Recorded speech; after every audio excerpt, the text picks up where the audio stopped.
एक बहुत अच्छी नस्ल का कुत्ता था, उसके 2 पिल्ले हुए। एक पिल्ला चला गया पुलिस विभाग में, दूसरा पिल्ला चला गया एक परिवार में पलने के लिए। दोनों का जीवन धीरे-धीरे कट रहा था। पुलिस विभाग वाला जो कुत्ता था, पिल्ला था, उसको सिर्फ़ ट्रेनिंग दी गई चोरों को पकड़ने के लिए, सूंघने के लिए, कड़ी मेहनत कराई गई।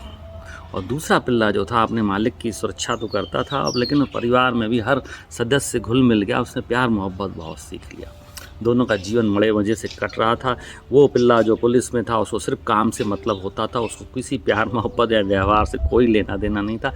लेकिन दूसरा कुत्ता जो पल रहा था वो बड़े ठाठ से पल रहा था, प्यार मोहब्बत और व्यवहार तो था ही जीवन में, मालिकों की सुरक्षा भी होती रहती थी। 10 साल के बाद दोनों के जीवन में एक घटना घटी। पुलिस वाले विभाग के कुत्ते को रिटायरमेंट दे दिया गया कि अब हमारे ये किसी काम का नहीं है, और उसकी बोली का आह्वान किया गया। उसको कोई ख़रीदने को तैयार नहीं हो रहा था। एक व्यक्ति ने दया दिखा करके 500,000 रुपये में उसको ख़रीद लिया। और दूसरा कुत्ता जो घर में पल रहा था वो एक दिन अचानक गुम हो जाता है। मालिक बहुत परेशान होता है, घर वाले सारे उदास हो जाते। एक पेपर में न्यूज़ दी जाती है कि इस हमारे कुत्ते को जो खोज के लाएगा उसको 1 लाख रुपये का इनाम दिया जाएगा। दोस्तों, 10 साल के बाद एक पिल्ले की कीमत आई 1000 रुपये और दूसरे की कीमत आई लाखों में। कारण ये है कि उसने सिर्फ काम काम काम काम किया, उसने कोई व्यवहार नहीं पाला, उससे किसी का भी लगाव नहीं हुआ और उसकी कीमत कौड़ियों में हो गई।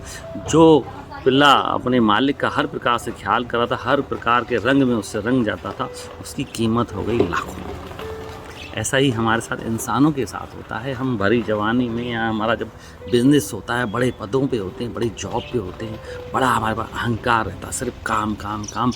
हम आजू बाजू कौन है, समाज में क्या है, उस व्यवहार को नहीं देखते हैं, परिवार को नहीं देखते हैं, रिश्ते नहीं निभा पाते हैं। तो हमारी भी हालत अब रिटायरमेंट के बाद जब हम बूढ़े हो जाएंगे तो उस पुलिस के कुत्ते जैसी होनी है जिसकी कीमत कौड़ियों में थी। लेकिन आप अगर पैसा भी कमा रहे हैं, व्यापार में हैं, समाज का भी ध्यान रख रहे हैं, अच्छे पदों पे हैं, समाज सेवा से जुड़ रहे हैं, दान पुण्य कर रहे हैं, परमात्मा की भक्ति में भी लगे हुए हैं, तो आपकी कीमत भी लाखों या ये कहिए अनगिनत आपकी अनमोल कीमत हो जाएगी। तो जीवन आपके हाथ में, कैसा जीना है, आप अपने जीवन को खुद अनमोल बना सकते हैं या आप अपने जीवन को कौड़ियों के भाव में कर सकते हैं।